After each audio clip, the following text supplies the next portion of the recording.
Hello and welcome to the Eating Disorder Therapist podcast. This is a podcast to help you find peace with food and overcome disordered eating.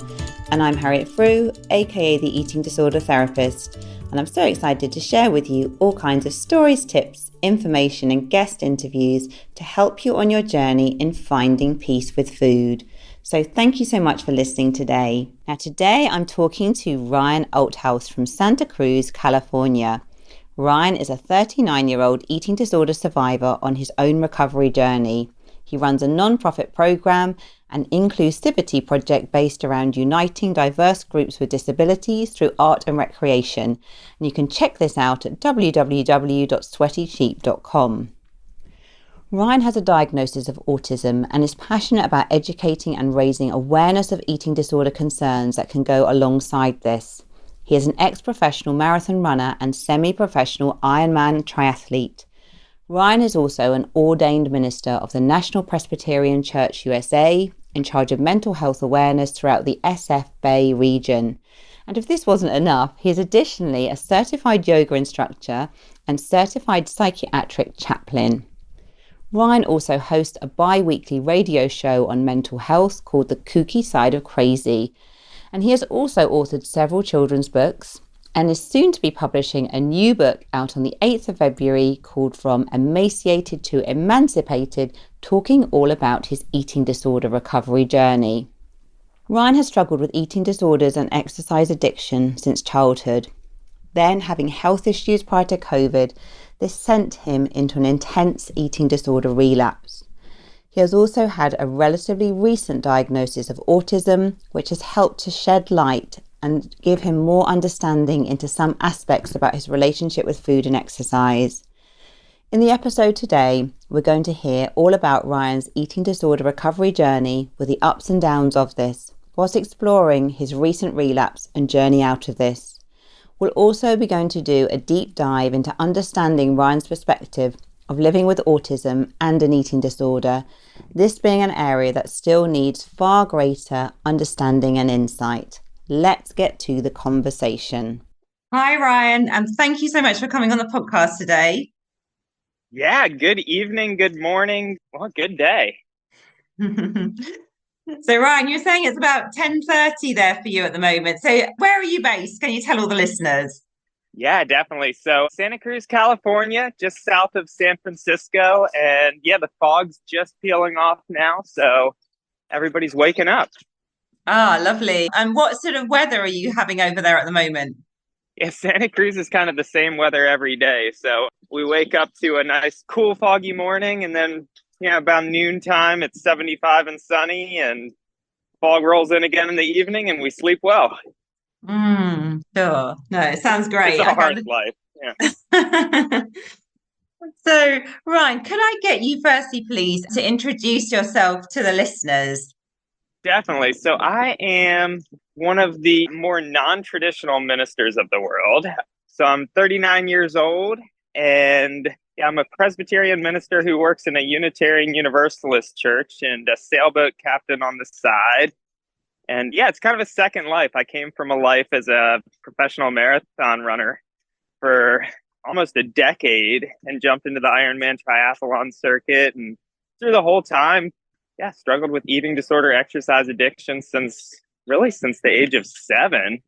And just been recreating life ever since after a pretty rough relapse in my mid-30s. Sure. Yeah, well, it sounds like, could you say a little bit more as well about your ministerial work? Because it sounds quite interesting. Yeah, could you just tell us a bit more? Because I'm sure many of the listeners might not understand kind of exactly what you do or your sort of take on things. Yeah.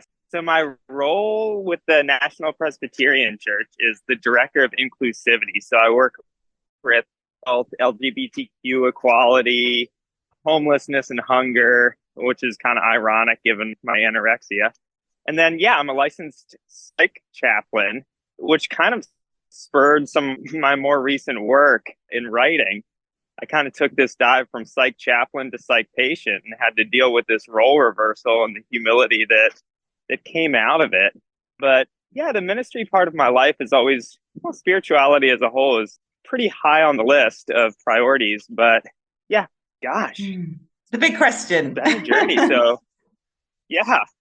big question. So yeah, no, sure. Well, thank you for and I sharing. also function as definitely. I was going to say I also function as a chaplain and manager of a 14-person sobriety home. So dealing with some different disorders and addictions and so forth, but they all seem to interrelate, and faith seems to be a common tie throughout. Yeah, well, it sounds like really interesting work that you're doing. And I am sure that your faith is an important sort of part of your journey and healing as well from the eating disorder. Is that right? Yeah, it definitely has been. And that includes the doubt. I always joke with people that I wake up atheist 3 days a week, but try not to do it on Sunday mornings because that feels kind of hypocritical. But yeah, no, faith is a big part of it. And recently I've just published some articles around kind of the ancient religious roots of eating disorders, which has been fascinating kind of journey for me in my nerdy educational side of my being. Just looking at these ancient aesthetic practices and how fasting and food ritual have been a part of all the religious traditions from, millennia ago. So yeah, really interesting stuff. Yeah, no, really interesting there. And I guess that when you sort of dived into some of this, the historical aspects, would you say that some people sort of back in the day would have actually suffered with an eating disorder, even though it may have not been labeled or interpreted in that way? Very much so. There's a term called mirabilis, and it means holy anorexia. So what they're looking at is a lot of these ancient mystics, martyrs, and so forth. They practice these self-deprecating kind of rituals and whatnot because they felt that a forced piety, a forced self-punishment and deprivation was what brought them closer to God. So, I mean, starting way back with even Jesus's fast in the desert, this idea of depravity as a way of alleviating kind of an inner guilt. And I think a lot of people with eating disorders, one of the roots of it is this inner feeling of unworthiness and guilt. So anything we can do to kind of almost make ourselves poor to take away that is huge. And then as they're moved kind of through time, a couple of these saints, like Saint Clarissa was one, Julian of Norwich. Clarissa actually starved herself to death, but she was praised for it in the church. So yeah, really fascinating. Yeah, gosh, it's so fascinating, isn't it? How even like back in the day, how it was almost seen as something almost to be admired or a sign of perhaps morality and purity. And, I think that's very much the seduction of anorexia to this day, isn't it, actually? And why it's perhaps very hard to let go of in a way, because of you can feel like you're doing something really good and worthy and worthwhile.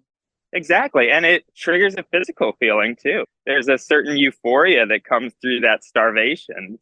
A lot of kind of these religious figures that we look up and aspire to had their religious experience after a prolonged fasting period or a period of exertion. They have this euphoria that comes from it. And yeah, unfortunately, the means of going about that euphoria instead of what that divine connection is symbolizing, and we've stuck it.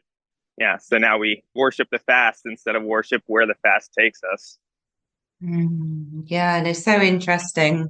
So, Ryan, I'm just going to change sort of tack a minute. And I know you have sort of fairly recently also been diagnosed with autism, and you've sort of, that's been really quite a revelation maybe in terms of understanding your eating disorder in a different perspective and joining lots of dots and things. So I guess for you, like going back as a sort of, a young boy growing up, what was your relationship with food like? Because you said that perhaps from the age of 7, maybe there was some sort of eating disorder behaviors there, but was it sort of initially more around sort of sensory things and things more linked to the autism, or was it about other things? Perhaps can you tell us a bit more? Yeah, so the autism thing, that's been an interesting fork in the road. Oh, I shouldn't say fork in the road. It's been an interesting divergence. Gosh, since birth, I was goofy when it came to food. We're going to use the word kooky. I've got a radio show called The Kooky Side of Crazy, and a lot of my work is kind of taking the crazy and reclaiming our inner kooky, reclaiming that kind of that fun side. So yeah, as a little kid, I would obsess over certain foods with certain textures. mix food by texture and temperature, and just always had a certain obsession, which is something you see in a lot of autistic individuals. Just we focus on certain aspects of life that many wouldn't. So yeah, it was just kind of, once again, just kind of kooky behaviors. And then at age 7, my dad got diagnosed with terminal colon cancer. And it kind of threw my life for a little bit of a whirlwind, and really started to focus in on claiming control of my emotions via food and exercise. So even as a 7-year-old, I would constantly I would run outside and do laps around the house when I got anxious, or had a little trampoline. I would bounce on the trampoline until I could barely feel my legs anymore, because that was a way that, in fact, it was almost the only way that I knew of to alleviate that anxiety and take back control of the world. A death of a parent is kind of one of those things where it shakes you enough that, you have to seek something. So that went on for a while. I had all sorts of, once again, kooky habits. I would line up my Skittles according to color and eat one every couple minutes while watching the same TV program, or just little rituals. And that's actually one of the most important words when it comes to autism. So they had led kind of to believe that I had OCD as a kid, and those two are very related, OCD and autism. But the difference between a compulsion and a ritual is really important in that, whereas a compulsion is something that actually causes anxiety. It's something you fight, but you can't control. Like, you have to do it, but doing it actually increases that inner angst, versus an autistic ritual is something that alleviates anxiety. It's a meaningful activity. Like a ritual around food, and I still have many, and it's like the cooking process and the tasting process. There's an element of mindfulness in a ritual, whereas in a compulsion, it's kind of that opposite there. So that lingered on for a while, and it was right in high school when I started my running career that all of a sudden those food rituals turned into restriction. And that was a downhill slope. Wound up inpatient in a hospital when I was 18 at my first stent. And that's when they really laid into the obsessive compulsive. Unfortunately, with obsessive compulsive disorder, the trick is exposure therapy. And there's just about nothing that causes more trauma to an autistic individual than exposure therapy. So that didn't go too well. But ended up forming rituals around like my meals in a really healthy way coming out of the hospital. And that lasted almost 2 decades. Whereas, those rituals actually, they enhanced my life, as well as made sure I was getting my nutrition. They were good. And once again, I was kooky throughout. My friends thought I was hilarious, but there wasn't that layer of secrecy. I was really open with people. People just thought I was a little bit odd, which I am. And Ryan, would you mind sort of sharing some of the rituals that were really perhaps soothing and helpful, and, that were really important to you? Yeah, definitely. So I always add in my faith into it. Food has become a time when I really focus on, like, I always have a devotional with each meal. I kind of sit with each and I do a gratitude practice, whereas just kind of sitting with each element of the food, just focus on, just being gracious for where it is, what it tastes like. So that's always big. And then certain times of my day, as well as the ritual of, like, there's my first meal, my breakfast, and my dinner are meals that I eat alone. And that's actually really important for me. Eating publicly is something I do try to challenge myself on. But that ritualistic practice of just being alone with it for a couple of those meals a day allows me to eat in a way of, a relaxed and appreciative state. And little things like the grinding of coffee and just all those little nuances that most people just kind of ignore and pass over have really shaped it. And I think the biggest thing about it is they've held me to it, is like, because I look forward to that breakfast and dinner because of the rituals. So those are meals that, like, I won't skip. They're an important part of my diet. They're an important part of my life, and they keep me grounded. Sure. Thank you for sharing that, because I think it sounds like there's that sort of element of, sort of ceremony, slowing down, being very present, being very mindful. It sounds actually there's some real benefits for you, I think, aren't there, of having those rituals and taking that time. And I'm sure actually a lot of us listening could benefit from doing a bit more of that in some respects. It is. And in some respect, and that's the thing too, is like, yeah, we have to make sure, once again, they're not compulsive behaviors and they're not. Yeah. So I think what it comes down to is just recognizing the intention behind it. Yeah, no, sure. And I'm guessing that you have had other things or rituals that have not been so helpful, or, and things that you've had to perhaps sort of challenge or are more connected to the eating disorder rather than sort of a self-care practice. Yeah, and I think the biggest one is recognizing because when I really start slipping up is when I feel like I have to earn the ritual. And that's been a kind of a story through my life of, instead of just embracing like, oh man, I'm gonna spend some time cooking my dinner and being grateful for this component of it. But yeah, when I get in my weaker moments, it's okay, I've gotta restrict through the day in order to make that dinner that special. And so when we take that ritual to that next level of, it becomes so important in our life that we have to earn it. We have to cut out other aspects of our life in order to do it. If my dinner ritual all of a sudden takes me away from going to a concert with some friends, so recognizing those rituals are something that add to life. And as soon as they start taking away from it, then yeah, definitely have to kind of sit with myself and ask some difficult questions. And this whole sort of thing about having to earn food and feeling undeserving, what sense do you make of that for yourself personally, sort of from a psychological perspective? Like, do you link it back to the trauma of, losing a parent at a really young age? Or, I'm sure it's very complex. Yeah, sure. I do. Yeah, I think one of the things of it is losing a parent, and I lost some grandparents in that same year, I suddenly realized that human relationship wasn't something I could depend on. And I hate to make that statement because relationship is so vital to our well-being. But the reality is just that. Like, human relationship is an unknown. So for me, I had these bookends in my day. I've always had my breakfast and my dinner are like these things, or food in general, are things that I know won't let me down. I know that food will be there, and I have an overvaluation of it, which is really unhealthy in a lot of ways. So throughout my day, as I look at other elements that I don't have control of, it makes me cling that much stronger to those two elements of my day that I do have control of, that food and that exercise. So yeah.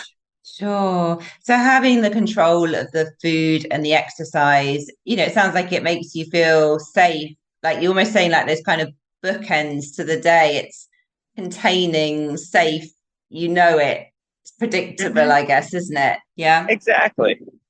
Yeah. And autistic individuals in general are very routine in their day. I function on the same kind of schedule daily. And that's really important in a lot of ways because, well, when it's done in a healthy sense, yeah, it kind of makes sure that you hit all those vital elements. It makes sure you follow that meal plan. But it also kind of allows you to sit back and be present. You're not constantly thinking. I have and it's another nature of the autistic spectrum disorder, is a difficulty making decisions. Mm-hmm. So if I'm hit with the decision of, what am I going to do at so-and-so? Or I find a lot of my anxiety comes from the element of choice. It's what we call existential anxiety in the philosophical world. Mm-hmm. Sure. So if you've got that control and predictability around your eating in a way, it's like a bit of a life raft, isn't it? It's kind of something that is safe and solid and predictable. Exactly. And like you're saying, in a way, I think as long as it's like having kind of structure and routine and perhaps reducing the amount of decisions that you have to make throughout the day, it sounds for you actually that can be really, really helpful. But like you said again earlier, it's just recognizing if it becomes perhaps too rigid, like you can't go to a concert with your friends, or it's being able to have that element of flexibility, isn't it, around the edges, I guess. Yeah, I've worked with nutritionists in the past, and one of them was really good because I find myself eating the same foods and so forth throughout the day. And it's actually been really good for me living on site and being a manager of sobriety home, because I've started to realize, like, all these individuals in recovery, like, I'm not quite as weird as I thought I was. Like, pretty much everybody at the house eats the same kind of thing for the same meals every day. But yeah, my nutritionist is really good, and she's challenged me to, like, I'm allowed to eat the same for breakfast and dinner, but I have to insert a wild card lunch, and I have to have a wild card element in each of those meals. And it can be something really simple and small, or it can be something crazy challenging. But it's just that really what it is the continual statement to myself that I can challenge these routines is the essential part. It's like, you never want to let that guard down and allow your routine to take full control. You have to just keep reminding yourself, whether it's a tiny little thing or something extravagant, that you really do have control to make a choice, whether you make that or not. Yeah, no, that sounds really helpful. So Ryan, for you, has the eating disorder or exercise addiction, has it ever been about weight and shape and body image, or not? Not as much. I would lie to say that it hasn't completely. I do have a body dysmorphia time to time. For me, it's almost always about feeling. I don't like the way my body feels at a heavier weight all the time. I like the clothing rubs in a certain way, and that's part of the autistic nature of things. But for me, especially, the exercise has always been, it goes back to that spirituality component that I was talking about earlier. There's a certain euphoria that comes from restriction and exertion, and I've become kind of addicted to that. I look in the mirror, and a lot of times I actually think I'm too skinny, but that process of kind of, nurturing myself and resting and gaining that weight and getting to a healthy weight is scary, because it's change and it's a feeling that I'm uncomfortable with. So there's many times where I wish I could be at my goal weight, but the thought of getting there is just too scary, too intimidating. And that's one of the great parts about treatment. The book I just published, I coined the phrase residential retreat. And it's just recognizing that it's not fun to try to do it alone, but in the right setting, that gaining process can be enjoyable. Recovery can be enjoyable if we approach it as such, but to do it alone isn't always easy. So I just want to mention to you my bite-sized eating disorder therapy membership, which is now live. So if you're a fan of this podcast, the Eating Disorder Therapist podcast, then this is a membership where you can access additional resources, information, content, audio and video to support you on your healing journey. So if you enjoy the podcast, it will be very much along similar themes, okay? A lot of it will be personal content from me, really imparting my skills and tips and strategies from the therapy room, and to really help you gain a psychological understanding about your eating disorder.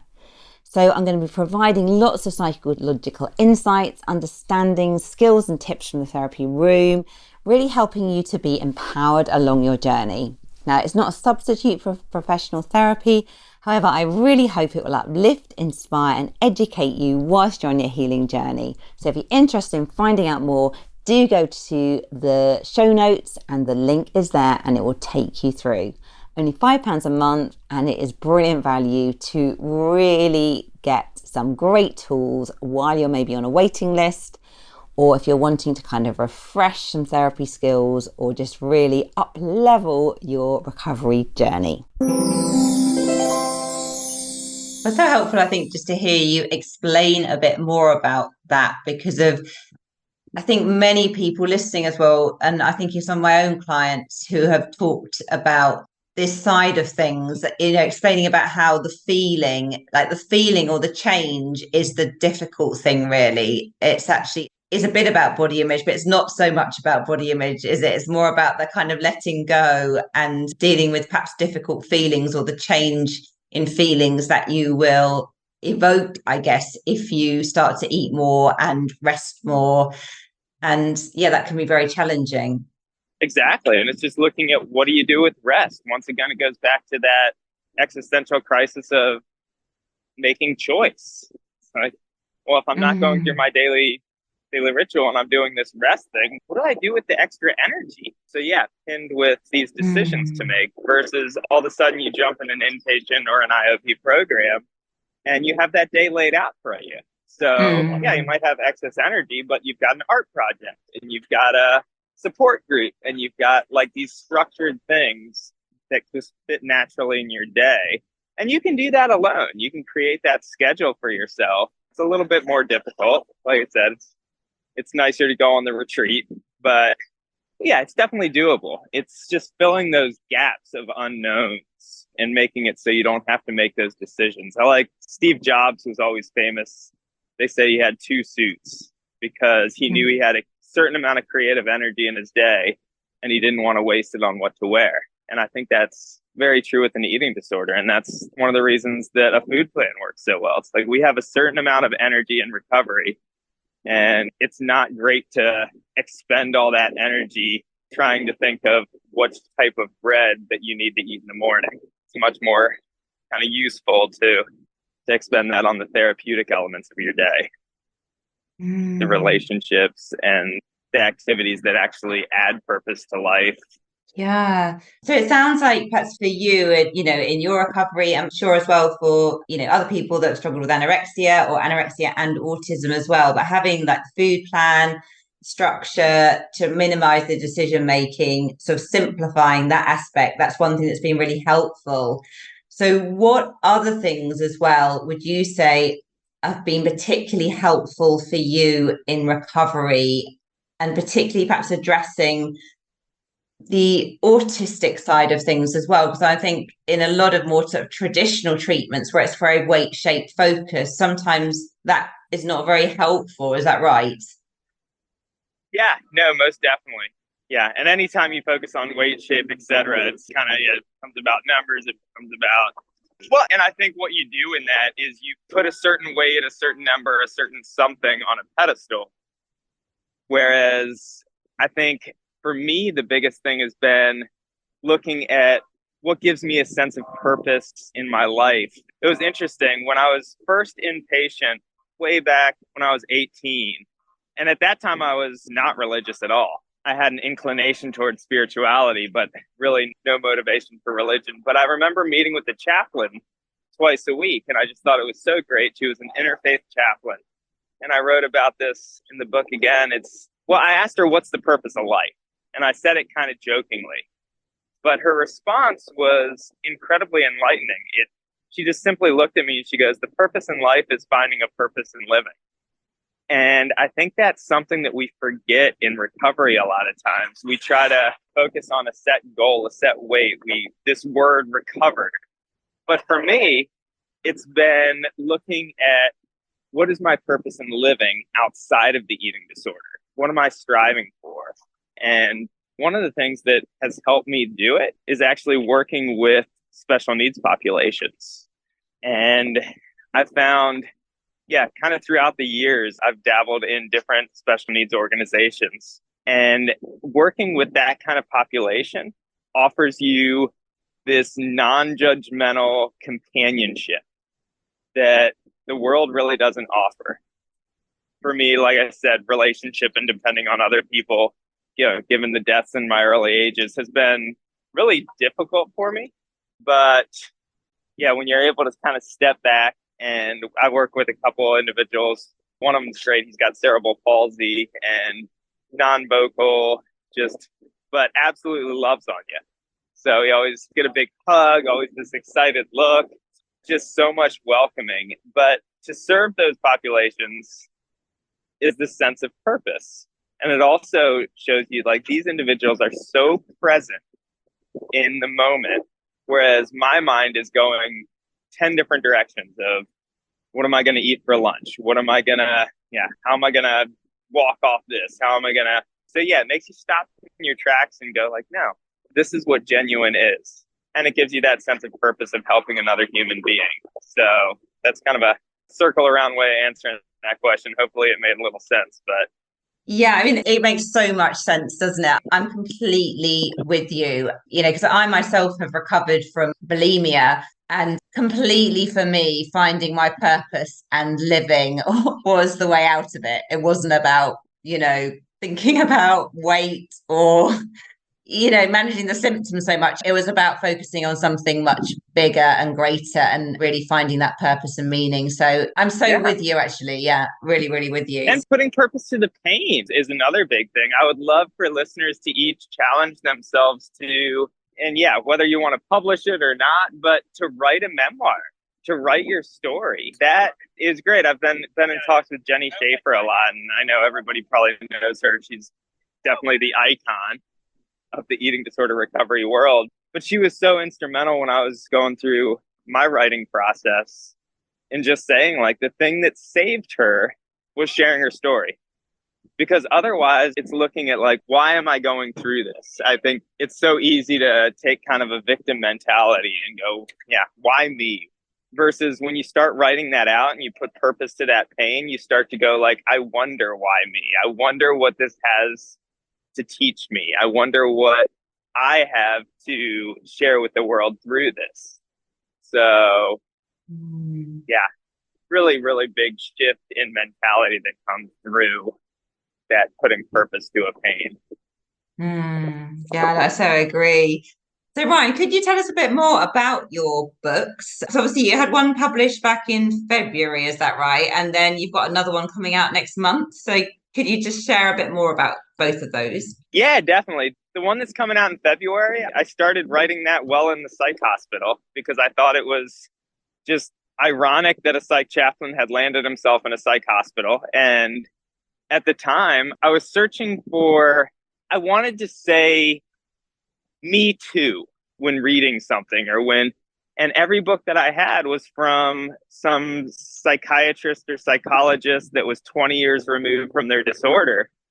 And that was great, but it was so hard just the day to day to even think about recovery while I was just trying to think about how to make it through the emotions of the day, that I decided it'd be really interesting to write a book first person from somebody that's going through the trials of the second and the moment. And I just started kind of journaling this. And my counselor at the time had a PhD in lit, and she convinced me to kind of put it towards publication. So that book is out. I've recorded the audiobook in my own voice. And once again, talk about your experiences of kind of self-transformation. I challenge anybody to write a memoir and then record it. To have to listen to yourself, those words during those most down and out times was absolutely transformational. So that book is called From Emaciated to Emancipated, the story of a skinny mango. Mango is my nickname. Once again, it goes to my kooky food habits. But so that book's out, and all the proceeds for that go towards eating disorder recovery. Got a couple different nonprofits that I'm working with, one of which is my own. I lead a therapeutic sailing program for disabled individuals with mental illness. So definitely look that up. That's a fun one. So From Emaciated to Emancipated. And then the novel that I have coming out, I actually have another one, a children's book that's a safari of mental illnesses. So every mental illness is a different safari animal. So I've got Bill the bipolar bear and Eli the elephant with Alzheimer's. And just looking at how to teach mental illness to children is kind of a fun one. So that's getting illustrated right now. And the novel is actually my theological take on a lot of current event and issues. So it's called Homos, Hobos, and the Holy Hereafter. And it's a story of self-acceptance told through a deceased homeless individual, a deceased gay man, and a very non-traditional God in this afterlife account. So it's my religious take on society and self-acceptance, social acceptance, and spiritual acceptance, told in kind of a comedic way. Sure, it sounds wonderful, and it sounds like you've been very busy and very creative, I think.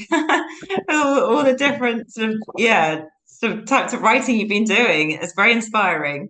Yeah, I think creativity is something that completely and totally enhances the recovery experience. And that's just it, is we need to be creative about our recovery, I think is a really important way to phrase that. Honestly, that's one of the things I've learned from the autism diagnosis. There's really not at this point, despite the growing numbers of neurodiversity and diagnoses, there's really not like a formulaic recovery route as there has been in traditional eating disorders, where you have your 3 meal a day, 3 snack a day. We have to figure out recovery for ourselves a little bit and figure out these patterns that work and playful with it. That's a huge component.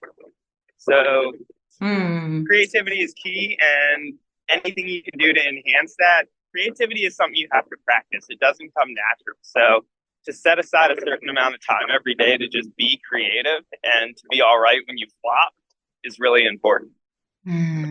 Yeah, I think it's so helpful to hear that. And I think a real permission slip to many people, because I think often, we do have so many of the answers within us, don't we? And when we sort of explore our creativity, explore what brings us purpose, when we really go within and, perhaps, access our spiritual side a bit more, we can really walk a recovery road that's going to make sense to us and, get us out of the trenches. And I guess, that's just so different for everybody, isn't it? There's not like, I think even for more sort of traditional kind of presentations, there's not one way. I really believe that. And, you are the expert on you, I always say to my clients. I think, it's just really helpful, Exactly. isn't it? Yeah, to access your voice. Yeah. Well, it's funny you said recovery roads. So that's another area where I kind of like laid into the wording behind it, actually. I had a chapter about transforming recovery road. So yeah, we're not walking recovery road, but we're plotting along recovery path. And the difference is really important versus like a road is destination driven. Like we have something set in mind of this is what recovery is, and I am traveling towards this thing, versus when you're on a path, you're appreciating the journey. You're looking around. When there's an unexpected element in a road, a detour, we get frustrated, we get mad, but when you're on a path, an unexpected detour is often what leads us to those beautiful waterfalls or a wildflower patch. So yeah, I really think it's important to be really deliberate in looking at what recovery is for us and making sure that this isn't destination driven, but this is the journey. And the journey does not have to be painful. It's going to have rough spots for sure. But yeah, you're not speeding along a highway. You're happily prancing along a pathway. Yeah, I love that. Yeah, it just makes it feel much more doable as well, doesn't it? I think the pressure that people feel sometimes to get to that end goal, and exactly as you're saying, almost like destination focus, speeding along the highway, that can just feel overwhelming, can't it? Yeah, and so many of us don't know what that end goal is. Like I still to this day can't tell you what recovery is for me. Different every day. You talk to people, your recovery is much different than my recovery. Yeah. And that was something that I had to accept with the autism diagnosis too, is I always looked at an eating disorder as a phase in life. And especially in my younger years. Yeah, when I went into the hospital my first time at 18, my eating disorder was just a simple phase. It was something, yeah, Lord knows I was going to outgrow it in a year, not 2 decades later be going back to inpatient. So when they diagnosed me with autism, it was, in a lot of ways, it was really soothing because it helped me with self-acceptance, and whereas I often blame myself for having an eating disorder, I no longer blamed myself for having autism. But what it also did, and which was a little bit harder to accept, was just the understanding that this wasn't something I was going to outgrow. You don't outgrow a neurological disorder. So, and you don't outgrow an eating disorder. It requires work. It's not something that's going to simply go away without you being proactive with it. So, yeah. Understanding what recovery is for you in that moment. Recovery for you in this moment might be very different than it was 10 years ago and that what it is 10 years from now. So, yeah.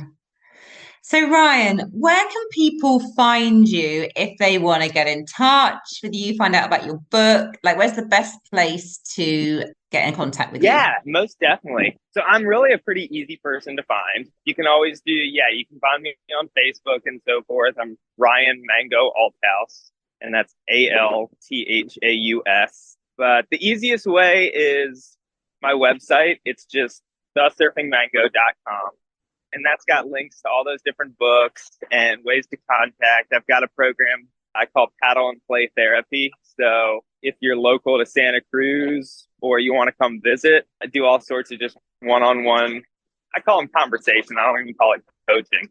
But yeah, do it via art classes or paddling out in Monterey Bay. We have a lot of whales out here. I've got a couple tandem kayaks and things like that, just looking at healthy, mindful activity. And yeah, I would love to dialogue with people. That's so helpful in my own journey because I'm still early stages in this post-relapse journey. So anytime I can talk to another person, my contact information's all on the Surfing Go website.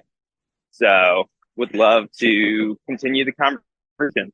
Yeah, no, wonderful. Well, I shall make sure, that we put your website in the show notes. So I'm sure that there will be many people listening that might want to get in touch or just like read up more about what you're doing. And, it sounds like you're doing some like really fascinating, inspiring and, very creative work. So yeah, very inspiring.